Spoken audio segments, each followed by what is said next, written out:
Welcome to the Autistic Culture Podcast Advocacy Edition. In these episodes, we tackle the issues that matter most to autistic people. Each week, we share our insights and the experiences of our guests on how to live authentically and thrive as autistics. I'm Dr. Angela Kingdon, the linguistic autistic. And I'm Matt Lowry, licensed psychological practitioner. Let's dive into strategies for living your best, most authentically autistic life. Episode 78, Autistic Business Ownership. Well, hey, Matt. Hey, Angela. I have an exciting episode today. Good. All about autistic advocacy in the world of business ownership. Oh, that's a tricky one. Yes. Well, it's a funny thing because we both find ourselves to be business owners. And I had a great conversation with a guest from episode 71, Belly Dances Autistic, not that long ago. Oh, yeah, that was a good one. Yeah. Do you remember Arielle? I do. Yes. So Arielle owns and operates Dance Life Studio and Fitness in Madison, Wisconsin. And she's built this inclusive, affirming space that sort of embraces neurodivergent needs and creates joy. We found her on social media where she creates even more joy for me personally. I just love the fact that I'm free to be a wobbly block, and that's okay. Yeah, and she gave you permission to be a wobbly block, which is very nice. I do love that, yes.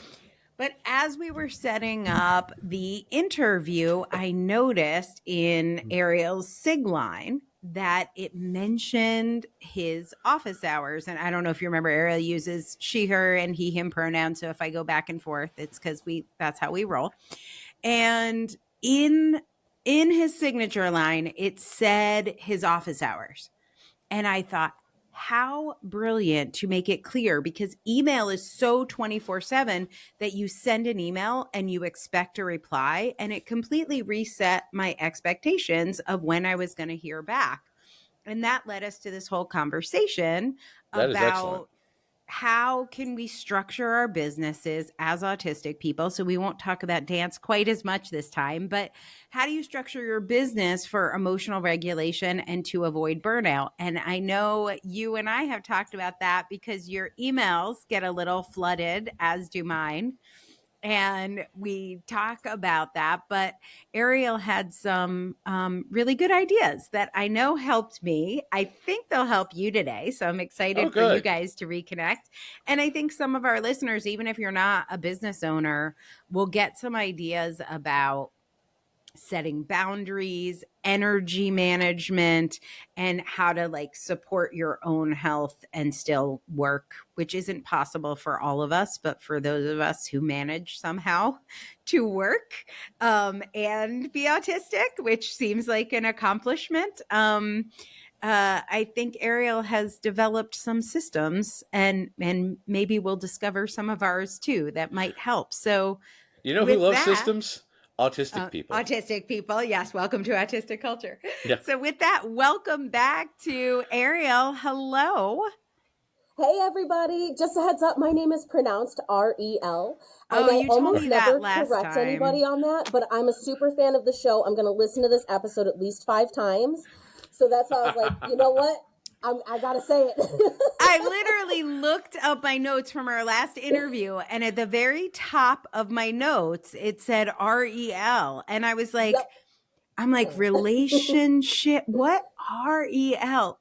R-E-L. R-E-L. Arielle. It makes so much sense. I got it. I'm doing it. Arielle. Arielle. I was 2 when The Little Mermaid came out. And see, I was going to ask if you were named after Sid Mermaid. Yeah. Yep, exactly. Yeah. Okay. So first of all, for people who didn't hear episode 71, you should all go back and listen to that. But just quick recap. Dance Life Studios, just give us a little background on who you are, what you do, and then we'll jump into some of your worldly wise wisdom. Absolutely. So I am in Madison, Wisconsin, where Dance Life is located. I teach belly dance and burlesque. We also have ballet and dance fitness classes that are usually our own mix. We don't really do the certified classes nearly as much as like creating Live in Large Dance Party, our specialty for Yay. plus size bodies. And in the pandemic, we moved from just an online studio or just an in-person studio to being online, having live stream and recorded classes where I started making videos to show that dance is for anybody and letting people know that there's a space for people who have felt left out of traditional spaces. Love that so much. So, first thing I noticed was your office hours. So, I need to know the backstory on this. How did you come to add that to your signature line, and what impact has it had on your life and maybe on your business? So it's funny that you asked that because I had just put that into my signature, not, I don't know, 3 months before. So that, there is an expectation when somebody messages a small business that, like a corporation, you will hear back right away, that somebody is always there, ready to answer your question at all times. And I was getting questions about things months down the road, things that were not time sensitive, asking questions on the weekends and expecting a response back before Monday. And I'm like, you can send the message whenever. It's when you expect me to reply during non-office hours that I start being like, okay, this is why I have to put app blockers on my phone and lock myself out of my email because this just stresses me out, the expectation. I'm the same way. Number one, I want to apologize to anyone who's emailed me because by the time this episode airs, I may still not have responded to your email. Sorry about that. I don't answer. I don't even have access to my work email on my phone for that very reason, because otherwise I would be on it 24/7. And it's one of those things to avoid repeating burnout. I've got to put those boundaries up in order to have the self-care time, in order to do the family time, in order to do the things that I need to do for myself and my meat body and my family. And I truly do love what I do. I love my business. I I really, really enjoy the work. I like interacting with all the people. At the same time, it takes a certain level of energy. See our multiple vampire episodes. That when our energy is gone, we are good to no one. So I must take time to protect and replenish my energy in order to be a service to the fine folks who have not yet received emails from me. Matt, I feel like for you, maybe that's even more challenging because as a therapist, like, are there like, or even just with like school accommodations, like some things feel like emergencies. Oh, yeah. I know as a parent, there were many emergency messages to our therapists. Oh, yes. That felt like an emergency. Do you do a signature line thing? Do you tell people in like disclosure letters when they sign up? Like, how do you communicate that expectation, or do you, or should you? It is a negotiation and clearly verbalized repeatedly that if someone is, if a regular client is having an emotional emergency, they can text me because I keep my phone on silent at all times. I will not hear the ring, but they can text me and I will get back to them as soon as I can in order to help any way I can. There are a series of other coping mechanisms that we have worked on in therapy before that point happens, but I will be happy to talk to them as needed when we get to that point. If it is someone that has not yet signed up for services and says, hey, I emailed you a week ago, what's up? I will say, excuse me, we'll edit that out. I will say something along the lines of, yes, I've been very busy because of the circumstances, TM, that life has escaped me once again. For instance, like over the summer, with the whammy of the appendix rupturing and the kidney stones, yeah, all that. Yeah, and I was like, hey, sorry, I haven't responded to your email in a month. I got hit by a kidney stone and appendicitis, and people are like, oh crap, oh yeah, okay, that's perfectly fine. Some people have hot girl summers. Matt has kidney stone summers. No. It's a whole thing. It's fun being old. Yes. But yeah, I definitely make the distinction between like clients and prospects. So if I'm ghostwriting a book for someone and we're on deadline, I am probably gonna respond. That's interesting. We'll see if Arielle comes back. But I will respond to somebody if I'm like ghostwriting their book and we're on deadline with a publisher. I will probably respond after hours. Sometimes that does lead to burnout for me, and I probably shouldn't. I'm just Boundaries gonna, can be hard. yeah. So I think that's like one of the challenges that I face is I know how important deadlines are. I know how Yeah. important boundaries are because without them, I die. But Yeah. then at the same token, it's like I have made someone a promise. I have committed to a client and I'm not going to let them miss their deadline, which for me, what it's meant, which has been financially challenging, is I take a lot fewer clients than I used to. Like as Yeah. I have learned what my needs are.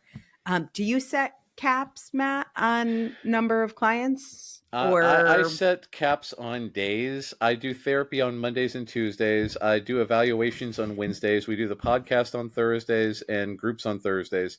And on Friday is if I need to schedule like a media day or something, I will do that. But generally speaking, I prefer to take Fridays off to recoup the energy. Yeah, that's actually a good way to do it. I time block during the day, but I love having days for different things. Yeah, because again, with the autistic inertia, if I'm in the groove of therapy, I can do trauma from, sun up to sundown, and I am in trauma mode, and I am able to just crash afterwards and get my energy back because I've been giving people energy all day long. And then I do different things on different days, and that helps me with being present for the people that I need to be present for, and then I'm able to get back into the mindset that I need to be in for family stuff. Did you figure that out the hard way? Like, how did Yeah. you come up with that? Because that's pretty good. Yeah, well, that's the thing. I mean, years of working in community mental health and people putting whoever, for instance, like, okay, so there have been two total solar eclipses over the U.S., right? The first in the past few years, Okay. in like Where are we 20, going? in like 2017, I think it was 2017. Anyway, I blocked off my schedule for the total solar eclipse, and I was like, yeah, I'm taking off because I want to see this because it's This awesome. is the way. Yeah, and somebody from another department put somebody on my schedule, even though it says clearly blocked off for eclipse viewing. And she wrote me an email and says, "Hey, I saw you were blocked off for eclipse viewing, so I put somebody in there right there." And I was like, "I won't see them because I will be viewing the eclipse." And she said, "Well, can't you just see this person because you're not doing anything?" And I was like, "I'm watching an eclipse." And she said, "I don't know why this is such a big deal to everybody." And like, no, because I can't deal. And this is why I can't bring myself to hire somebody to do my schedule for me, because even though River is a fantastic human being, I cannot allow myself to let someone else have that level of control over my schedule for this very reason, because I've established a system with a capital S, and due to trial and error, due to the burnout, due to all these factors, trial and error has led me to this current system that is, again, it will forever be tweaked until it is perfect with a capital P, because that's achievable and realistic. But yeah, No, but tweaked yeah, because we change. yes, Tweaked because we yes, change. yes, Like that's and also just some circumstances. Like I used to always block out, this is a guilty admission, but I blocked out Fridays to do my child's homework with him. There you go. Yeah. Maybe for him, maybe with him. Yeah. But like now he's off in university, so I'm not gonna like sit down next to him and help him like write and read essays, and so that freed up time in a different way. So you have to make a system, but also know systems change or can change, but having that kind of continual review of what's working for me and what isn't. Yeah, yeah. Because again, back when I was working community mental health, I didn't need a podcast day, but now I do. Yes, exactly. Podcast day. I have it Yeah. too. My entire Thursday is blocked out for recording, even though we don't record for 8 hours straight. Yeah. I can do other things, but I'm definitely not booking anything else. So I just block my whole calendar. Exactly. I can't go into podcast mode and therapy mode and whatever. So yeah. Yeah. Yeah. So what about you, Arielle? What are some of the other ways that you have kind of set boundaries or work hours in a way that hopefully doesn't make all your clients or your dancers? I don't know what you call your clients. They're not patients. Matt has patients. I have clients. Students. That's what you have. Yeah, there we go. How do you make them not mad? I always feel like setting boundaries, people don't always like that. Yes, they don't. And this has been a struggle and a long pursuit of mine because I've owned Dance Life for 14 years now. And my commitment to overwork was much stronger in my early 20s than it is now. So I'm jumping a little ahead on our sheet, but when I developed fibromyalgia around between like 27 and 28 was when it got particularly chronic. And that was when I really had to start drawing boundaries on time and saying no. And I never said no to anything before that. I was also a poor artist and had to take any gig that came my way because that was the only way I could eat. Yeah. And so developing fibromyalgia finally gave me a reason to say no without feeling guilty, because I wasn't able to say no without feeling guilty before. Yes. And that was my reason to say, oh, I can't, I'll be in too much pain the next 3 days if I agree to do this. And finally people were like, oh, okay.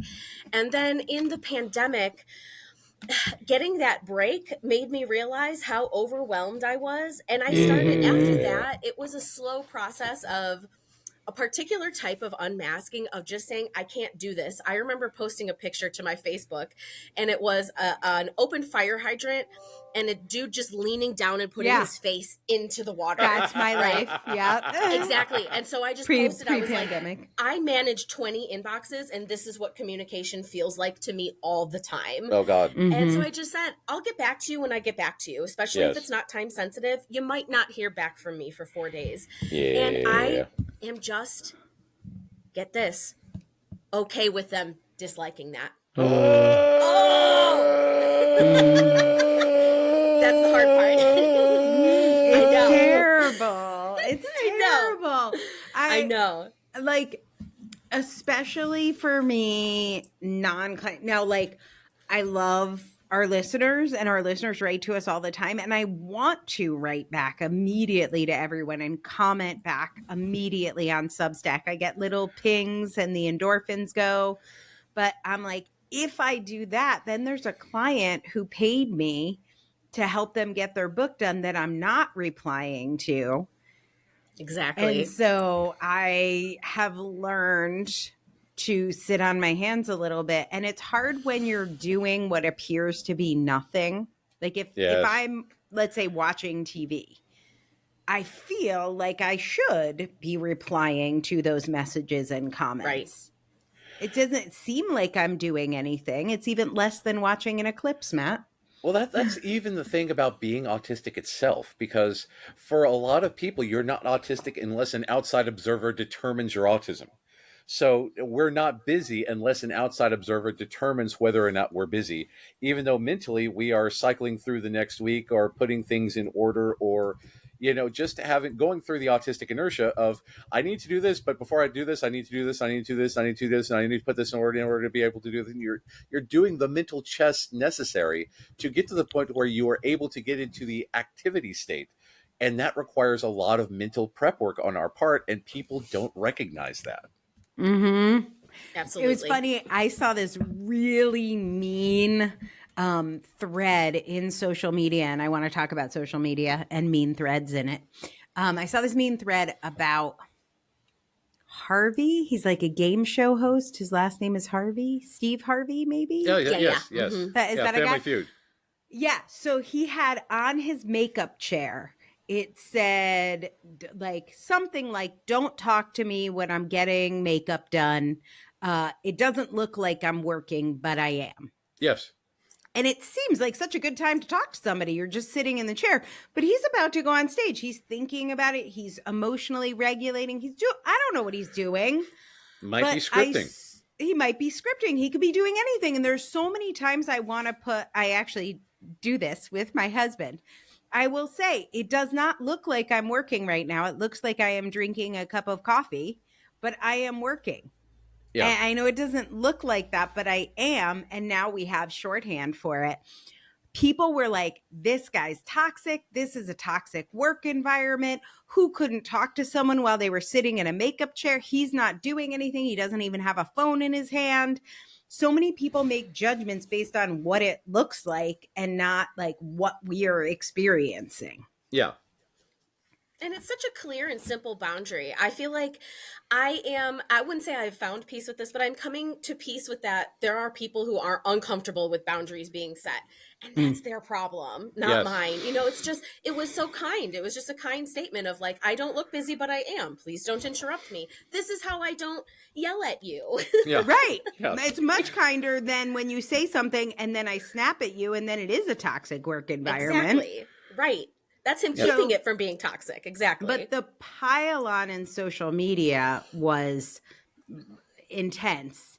You are somebody who has achieved a lot of success in social media. I mentioned that's where I found you. You've had some videos go viral. You do not have a traditional dancer's body. I can only imagine some of the delightful things people have shared with you in their comments.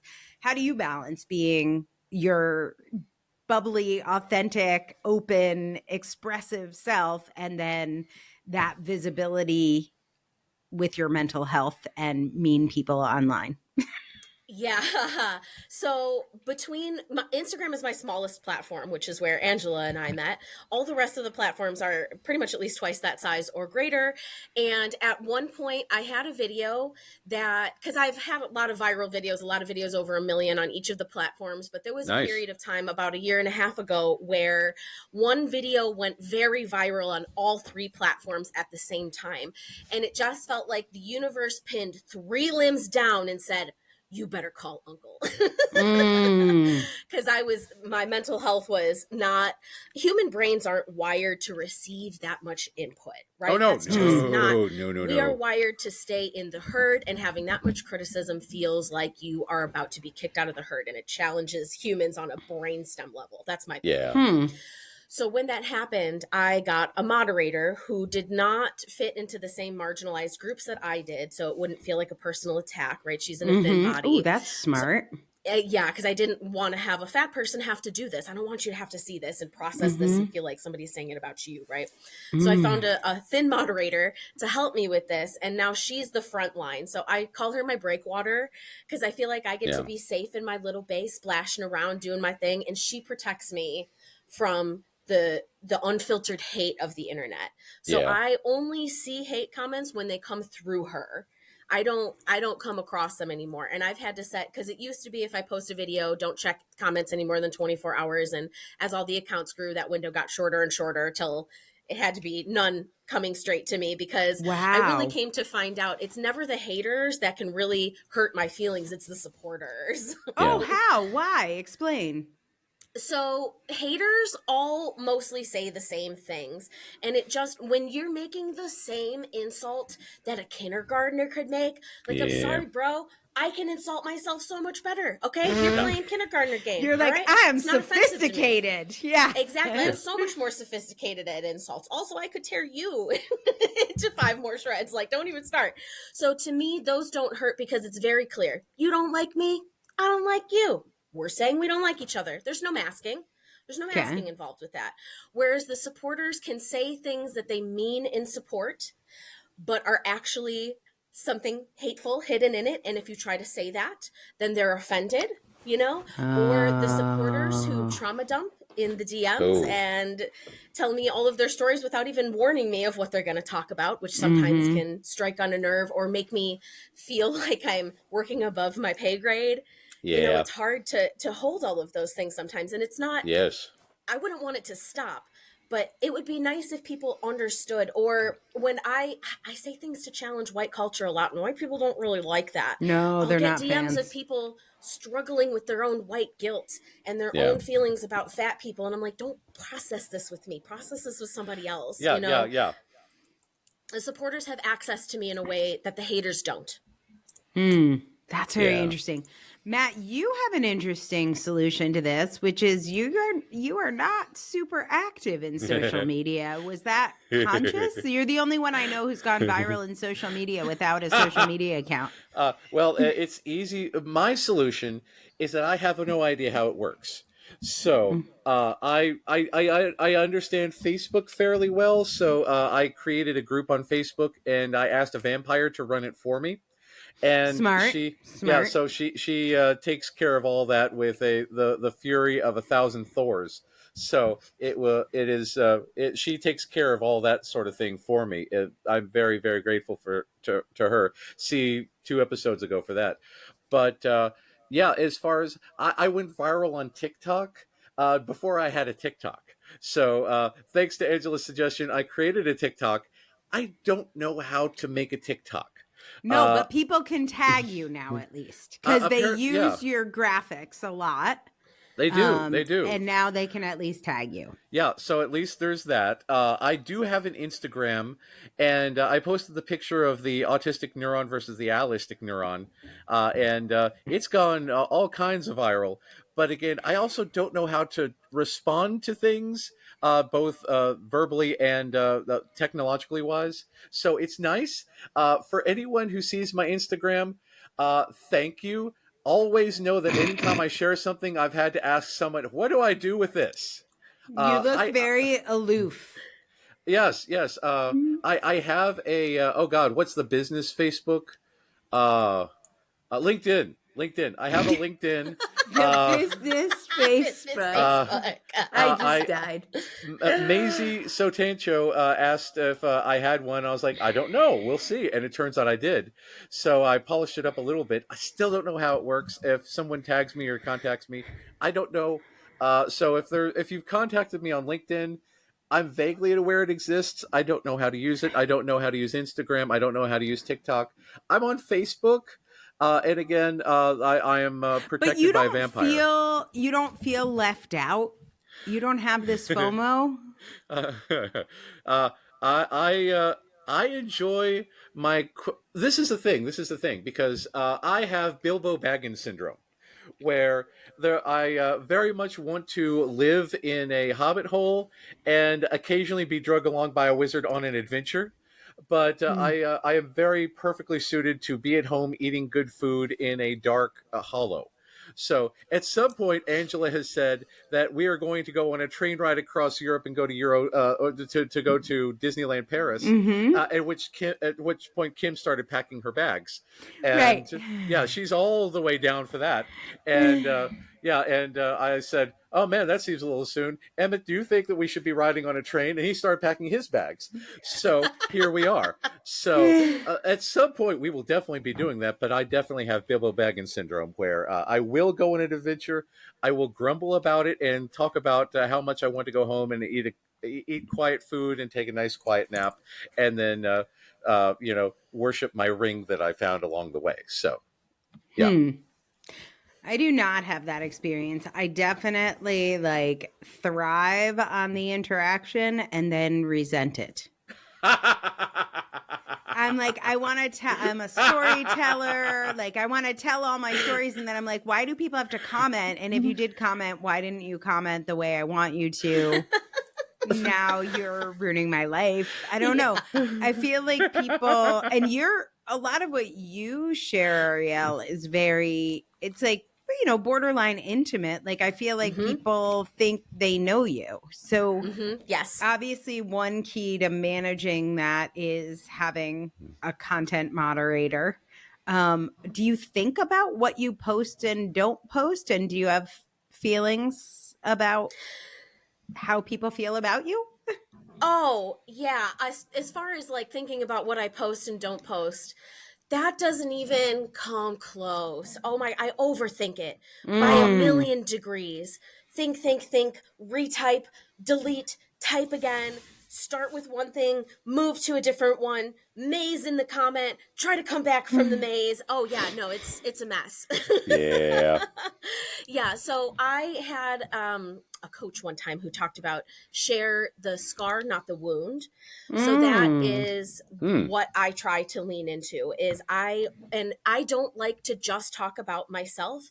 I like to, when people are directing comments at me, I want to be the voice standing up for people who have never had somebody stand up for them in this way. So I don't want it to be, well, I'm healthy, so you can't say, because then I'm just throwing everybody who's fat and unhealthy under the bus. And they're Right. not any less deserving of body respect than I am.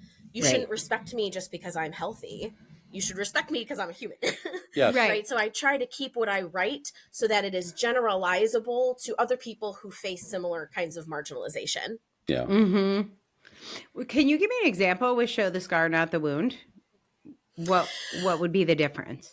So a big example of this is I don't discuss a lot of things around being transgender because that is a very sensitive topic for me. And I don't have a very thick skin for hearing cis people and trans people, frankly, because again, the supporters are the ones that hurt more. I don't have the spoons to be invalidated in that way. So I don't really talk about it. I know I look very cis. We're just not going to get into it. I don't feel like I'm the right spokesperson for that. But when it comes to like anti-fat bias, my skin couldn't be thicker. Like you can't I have gone through that crucible and come out the other side. You can't possibly flame me on this. I'm fully convicted. And the ready. thing I think with kind of the technique here, maybe we can teach is like, it's just the awareness of that. Yes. It's not so much like, so a scar is healed over many times, probably happened years ago. A wound is like open, possibly seeping.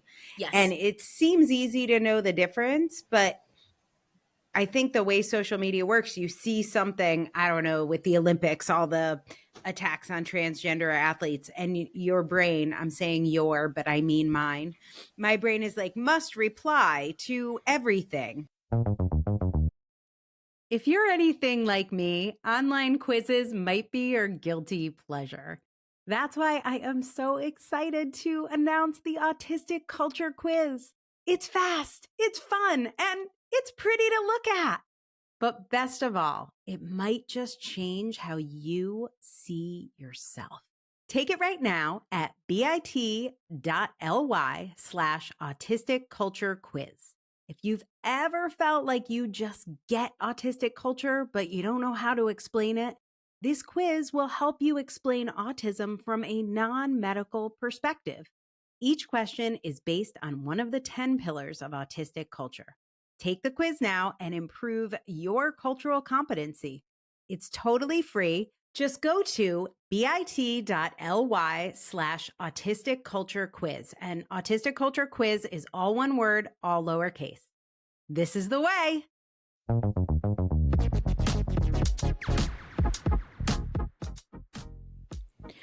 So one of the struggles I have is, as an autistic person, I often will comment by sharing my story. So if somebody is posting about their scar, about some trauma maybe from their past, and they tell a story, I want to come in and tell my story. And I feel like that. Right. So like that's, I mean, Matt, from an autistic communication, we will often, if somebody's like, oh, I got diagnosed with cancer, our response is usually like, oh my God, I got diagnosed with cancer too. Like we'll jump in with our story instead of remembering to say like, oh, I'm sorry, that sucks. Because that's where the autistic empathy comes in, because we have hyper-connected brains and hyper-empathy, and we say, I am connecting with you on a level that you can understand because I've also gone through that exact same situation. So therefore, we can commiserate about such things. Right. And so, well, first of all, social media is such an intense place anyway, because people, including me, like say stuff I would not say in real life. I'm like, why do I feel the need to comment on this? But when you add in like double empathy, if you assume at least half the people in your comments are probably neurotypical, and then that leads to that sort of misinterpretation and miscommunication that is so common. And then getting back to Arielle, because I want your take on this, getting back to the fact that like we have businesses to run. I'm helping people with books. You're helping people dance. Like we have people to manage. Matt's got clients in and out. He's got multiple locations. That sort of miscommunication problem in social media can take up days off your life. And so like, I don't think there's anything to be done about it, but sometimes it makes me think, well, maybe I shouldn't do anything on social media and social media detoxes. Like, do you advocate for detoxes? Like Matt's kind of off completely. I feel like you've got this moderator helping you, but what are some of your thoughts particularly around ways to manage it? So to me, especially with comments of trauma like that, whether they come in comment form or DM form really makes a big difference, because to me, a comment form doesn't come with the expectation of a reply. Yes. Whereas a DM does. So if somebody is commenting to relate, that to me is okay. And I think that that's an important part of the internet, is when somebody comes across something, they're like, I don't really believe it. But then they see a bunch of people and are moved by their experience. I feel like that's really important. But the DMs, that's when it becomes, because I feel like there's an expectation of a reply, and they might ask business related questions at the same time, and it's like, they'll drop that in. Oh, real quick. I just wanted to ask, how did you launch your podcast? Not a real quick, my friend. That's not a real quick. I get a lot of, I'd like to pick your brain for a minute or two. And I say, well, my consultation rate is this, and we could schedule something. Like, well, it'll just take a minute. And like, it takes a minute. No. Oh, it's always like, it'll just take a minute. And then it's like, so if my husband is hitting me, you're like, no. Close the door. Close the door. Right. Exactly. Yeah. So I do social media detoxes. The one thing that can really get under my skin is social justice related things. When people are denying the presence of oppression and that, there's nothing that makes me want to like reach through, punch people through screens like that. Why is there no White History Month? Yeah. Exactly. Right. Yeah. Those are the things that require a detox from. So I have app blockers on my phone. I lock myself out entirely. Oh, you do? And I am able to stick to it, but it has to be an all or nothing. Oh, okay. As is the way. How long do you do it for?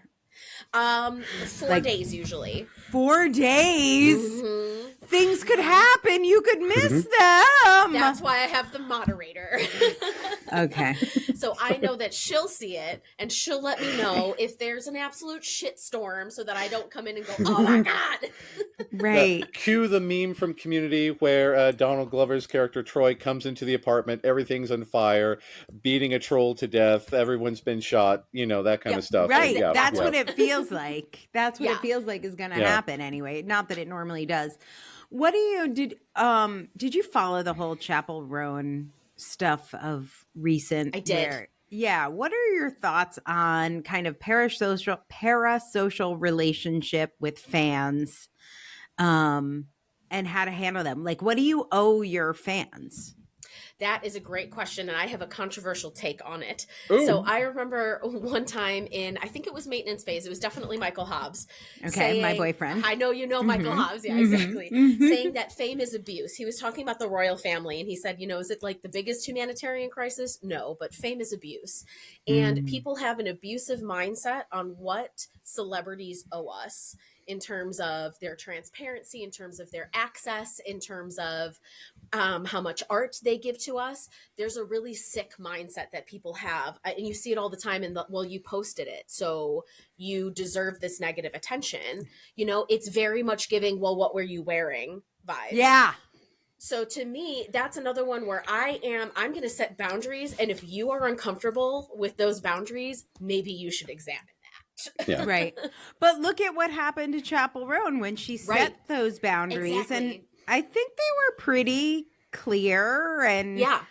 But I don't know that it's necessarily good for business. So this is where we have to talk a little about capitalism. Yes. And if you are looking at the maximum fans Chapel Roan can possibly have, or that any of the three of us could have, Yeah. These boundaries are not great for maximizing revenue. Yeah. Correct.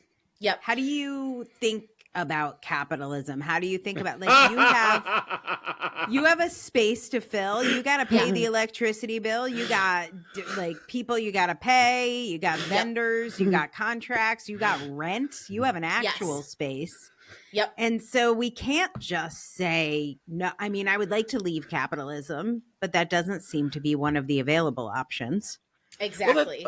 Well, that's the thing about capitalism, because there is a difference between making a living. There is a difference between exchanging a service for, resources, because, you can say, oh, yes, I will produce a hat and you can give me a turkey for this hat. That's equitable.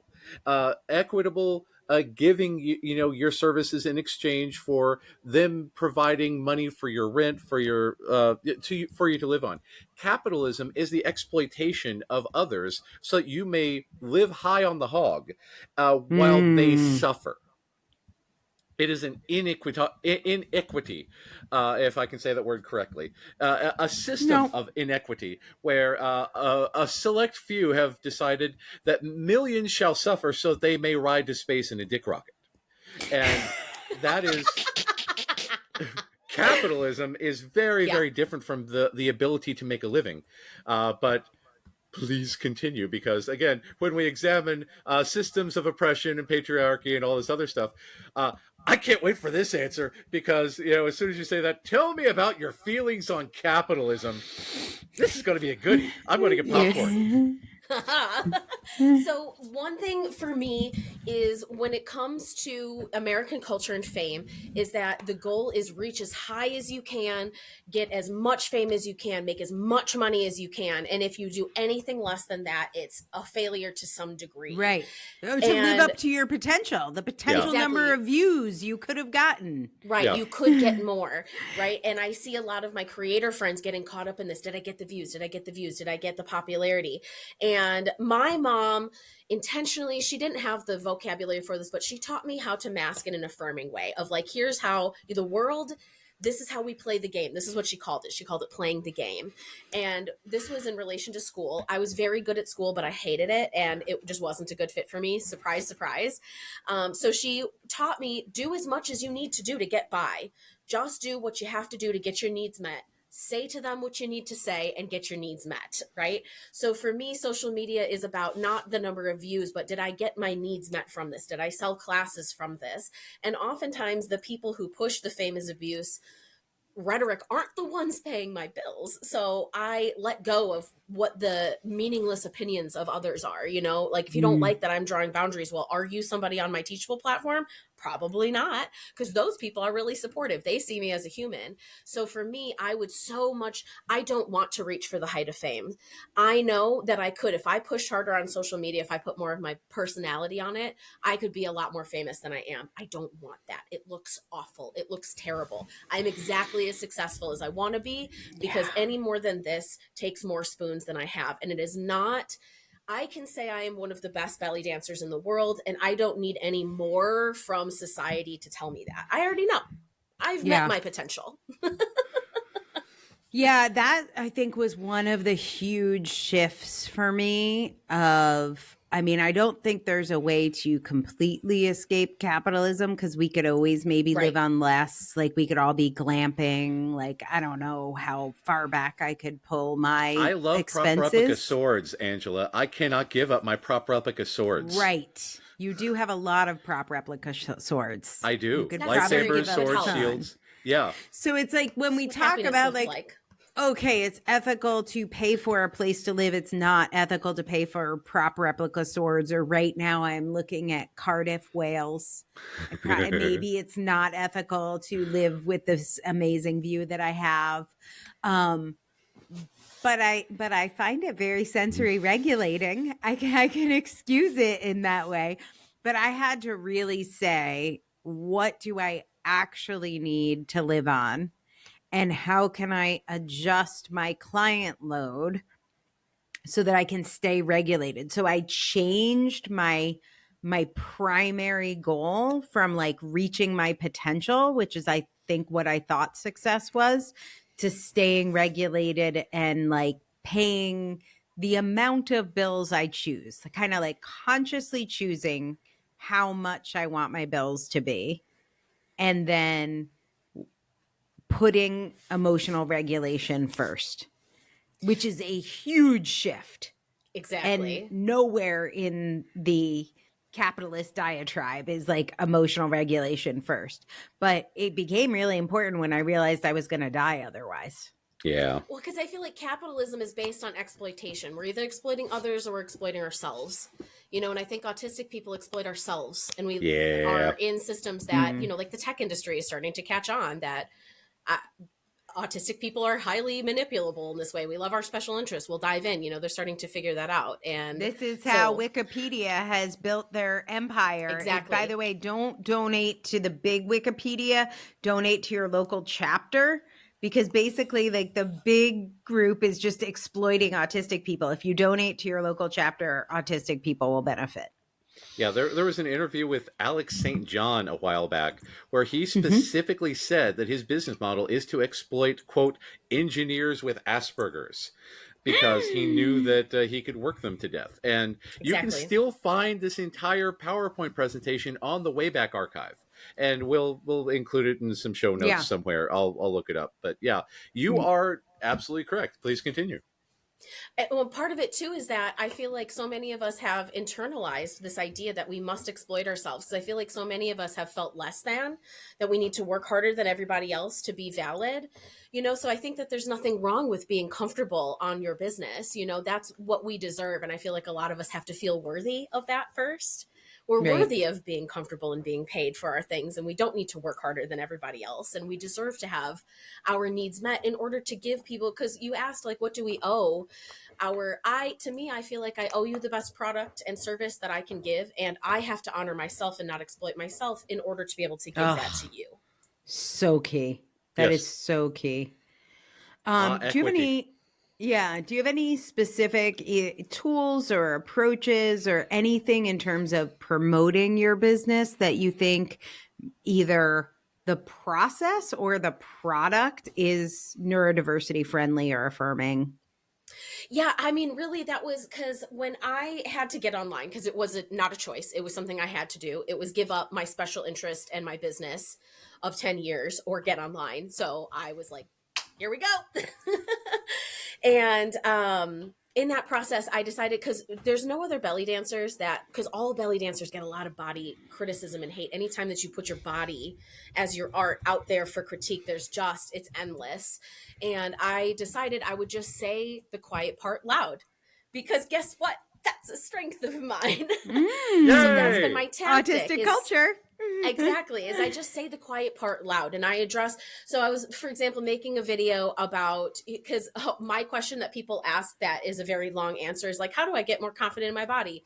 Well, you're going to have to unpack a whole lot of fat phobia. It's going to take years. Real quick, how can I love my body even though I'm not a size 00 at Brandy Miller?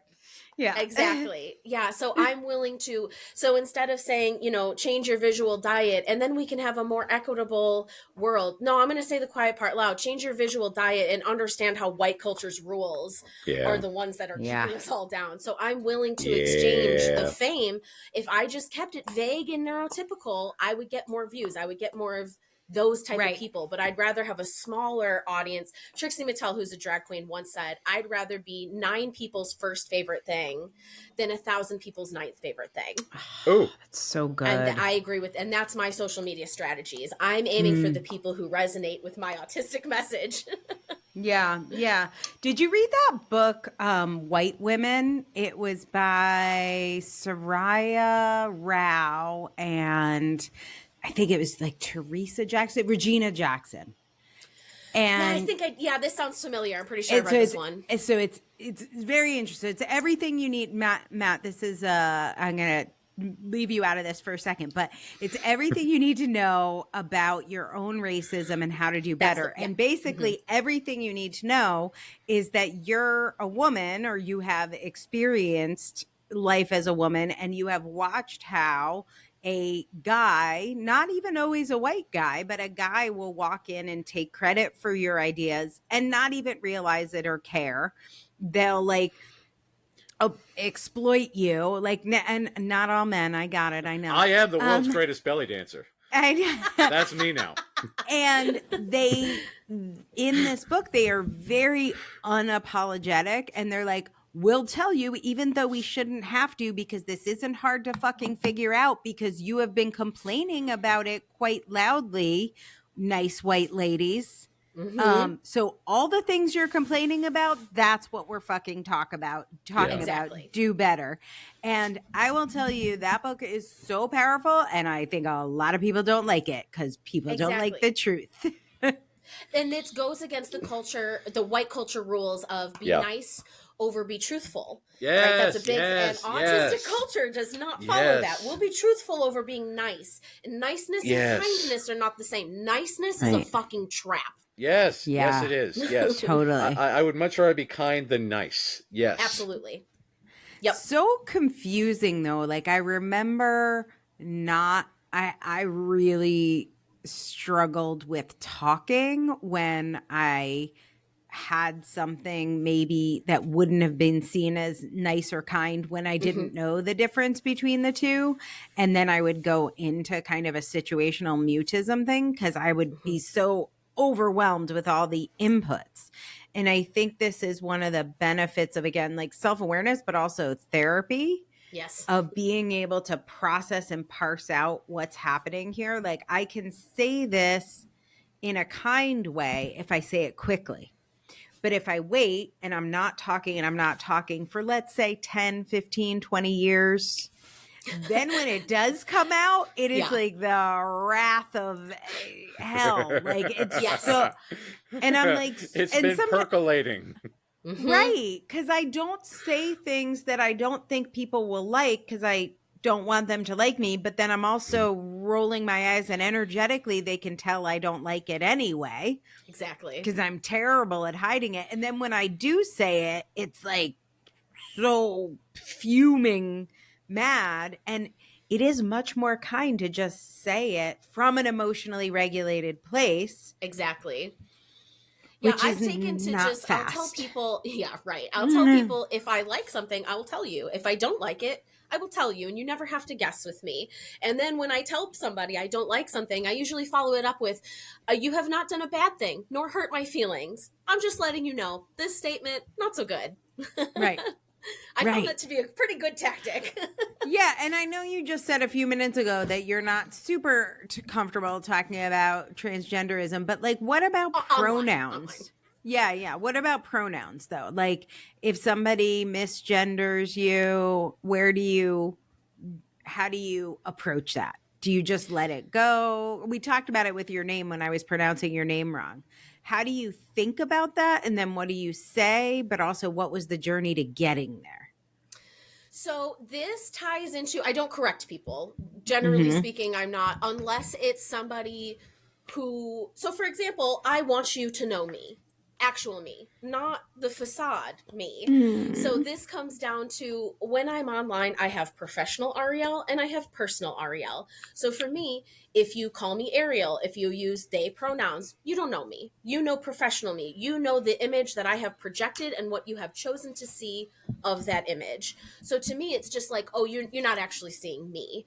And then if I correct somebody, that means I want you to see me. That is actually a sign of deep trust because I don't, lots of people feel very close to professional Arielle, but professional Arielle doesn't actually exist. That's not a real person, not really. You know, personal Arielle is like, you have to know me for years before I let you get close. That's awesome. Yes, very nice. Yeah. What's your take on like correcting people, Matt? I don't know if you ever have to. I feel like you're not a corrector. Well, okay. So a long time ago in a past life of mine, I worked at Eastern State Hospital, the oldest mental hospital in the region before they found all the bodies. And then they literally found all the bodies and then bulldozed the place to the ground because a lot of people were killed there. So anyway, when I worked there, there was one particular person. And when the first day that I was there, I went in for an interview and I decided to be fresh shaven for the first time in years. And I sat down waiting to be heard by the person who was interviewing me. And I hear, ma'am, ma'am, ma'am, and I'm like, what? And this person said, are you a man or a woman? And I'm like, so I decided to grow the beard back. But anyway, moving forward, I decided to work there for some strange, unexplainable reason. And there was one person who would not remember my name to save my life. And they'd come up and, Charles, Charles, like, you mean Matt? Matt. And then Eric, Eric, you mean Matt? Matt. And one time, Brandy. It's like, do I look like a Brandy? No. Just call me Lamppost. So from then on, she called me Lamppost. So she'd say, Lamppost. I was like, yes. So, yeah. And again, nobody knows what an LPP is. Nobody can pronounce my last name. So I get calls for Dr. Larry all the time. So I've just attributed to anytime there's something that goes wrong, I say Dr. Larry did it. So if somebody doesn't take out the trash, damn it, Dr. Larry. Somebody didn't return the phone calls on time. Dr. Larry never gives me my messages. So it's, yeah, it's, I live in a weird world doing weird things. And I also have an extraordinary amount of privilege because, you know, white guy, middle-aged, cisgender, heterosexual. So autistic is I'll get out, but I'm able, I have, because of my privilege in all these other areas, I'm allowed a level of idiosyncrasy where I refuse to wear a tie, and then people say, oh yeah, that's an autistic thing. And I won't make eye contact like I'm not doing now. And they'll say, oh, well, you know, he's autistic, you know. And then they just think that we can't breed or, you know, something because that actually happened. There was a whole thing, but I have a remarkable level of privilege that allows me to be eccentric, and therefore allows me to not have to deal with the misgendering, the all of the other ways in which the patriarchy and the white supremacy and the heteronormativity and things can mistake somebody and then me be offended. Because if somebody thinks I'm gay, I'm like, all right. If somebody thinks I'm a woman, okay. If somebody thinks, you know, whatever. So different, right? Yeah. I even think it's the weight. privilege. I know that weight is still an issue for men, obviously, but I do think even weight is different. So yeah. Very interesting.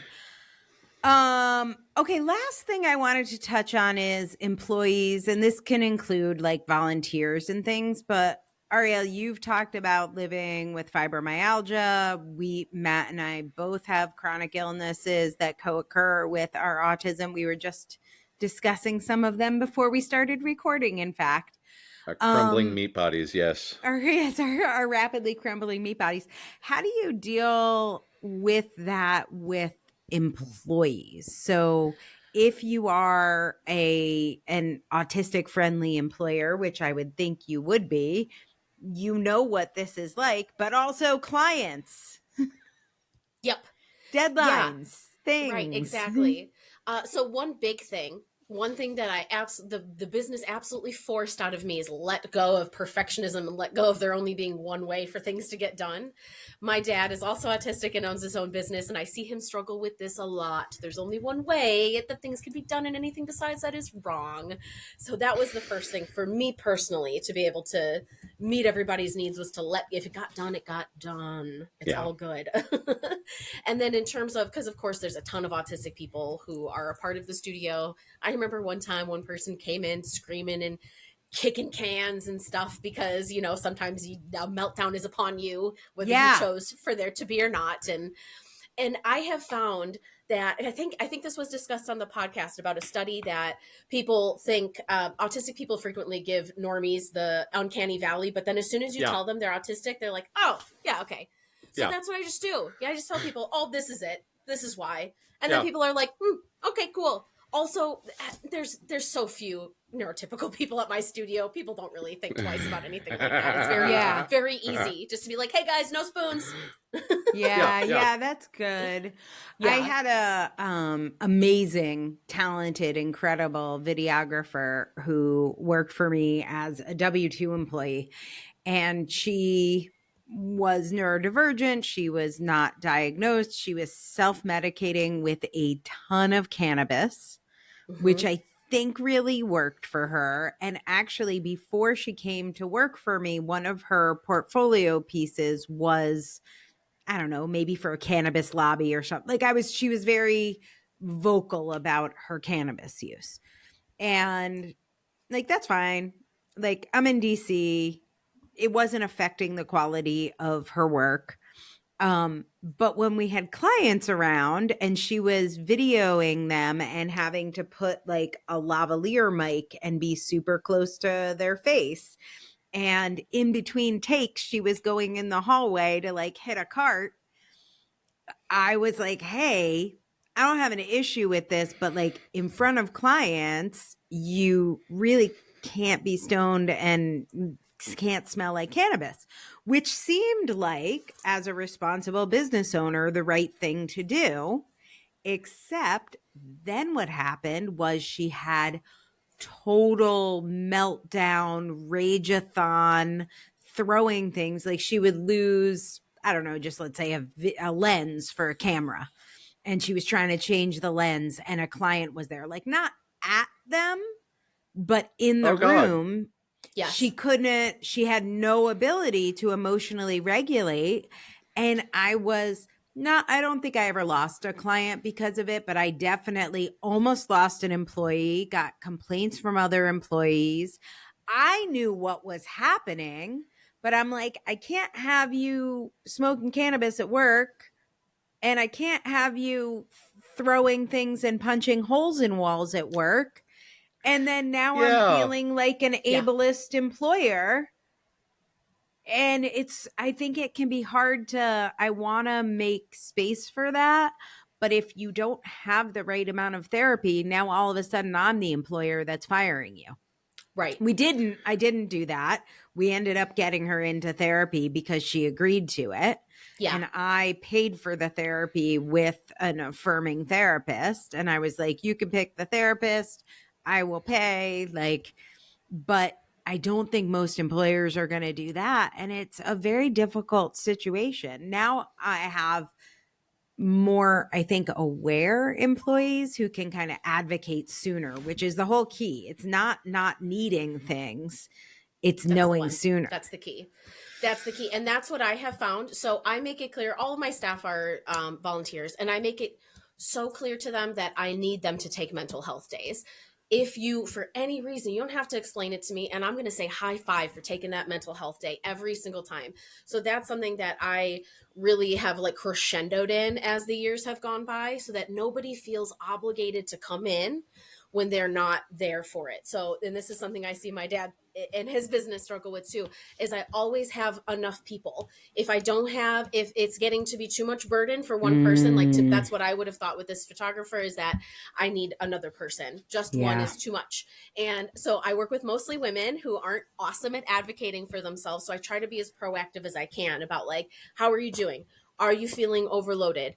Feel free to come and talk to me if you're overloaded. Let's figure this out. I don't want you to feel this way. We will get more people.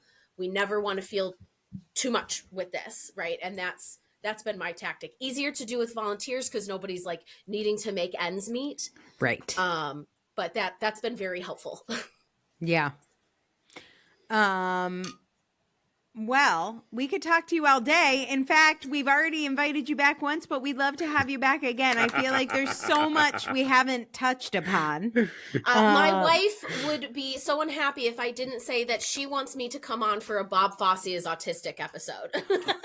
No, I am working on Broadway is Autistic for this season. It is on the schedule. So yes. We will confer. We will confer on this. Oh, yes. Oh, yes. Oh, yes. Have you done your version of the chorus line viral? Of course. Can't get enough of that. All right. Well, we will not Broadway nerd out here. We will do that privately. But I do have one last question to ask you before we go, which is, Arielle, what is something you loved about being autistic this week? Oh my God, being on this podcast. I would love to tell you something more amazing, but I love this podcast so much. And this Well, you weren't just on this podcast. I feel like you should share what happened when we were recording this podcast. Oh my goodness, I got to take a call. I took a call, like I said anything. I got to watch a call being taken where y'all got hired for an amazing retreat, getting paid all of the money that you're worth. I got to hear all the details being negotiated. It was better than any Patreon. I loved it. And it was like a Patreon, right? It was so autistic because my executive functioning could not figure out how to get Matt and I on a call with two other people. So Matt and I are in 2 time zones. These other 2 people are in 2 different time zones. 4 people, 4 time zones. I have missed so many calls with them. I've been like literally texting and I'm like, I'm here right now. Call me. And then, of course, my ringer is off because autistic. And then I put my phone down. They literally call me back immediately. And oh my God, I have so many missed emails. They have been begging us to respond to their emails. And then I'll respond and I'll be like, how's Tuesday at 2? And then I don't show up. Oh my God. No. And so I finally said, I know I'm going to be on a call with Matt and I know Arielle will be there, but I know she will be perfectly like understanding and supportive of my neurodivergent needs. So we literally took a phone call while recording this because that's my level of executive functioning skills. Oh my God. And I just got to be a fly on the wall. It was awesome. It was like a bonus. It was a bonus. People pay for that. Exactly. That's what I got for you. And he got to do it for free. If you'd like to join us, become a paid member. Excellent we don't timing, offer this to just anybody. If you would like to hear Matt and I take phone calls, just go to substack.com. Go to autisticculture.substack.com and become a paid member today. And watch Matt and I take phone calls. Do it now. Oh my goodness. Arielle, thanks for coming back. Thanks for being a friend and a fan and such an advocate for autistic business owners. We don't always do well in the workplace, but if we are working in our special interests, and with our own hours we set, that is often how we thrive. You do that so beautifully over at Dance Life Studio. We will put all of the links and stuff there, but anything going on that you want to talk about or promote or send people to or classes you got, final announcements? The biggest thing that I want to announce is Inappropriate Song Night, which is an event unlike any other. Yeah, already sold on the title, right? It's a comedy variety show. It is subversive. It's liberating. You can find it. You can watch it live streams. You can join us anywhere. There is nothing like this event. It's really special. It's funny. We say bring a second pair of underwear, right? Because you're going to laugh till you pee. So come and join us. It's on November 2nd. You can see more under Inappropriate Song Night at madisondancelife.com. MadisonDanceLife.com. We'll put all the links. Check it all out. Make sure you follow Arielle Juliette on all the socials. We love having you here. Thanks for being our guest. Thank you so much. Have a good one.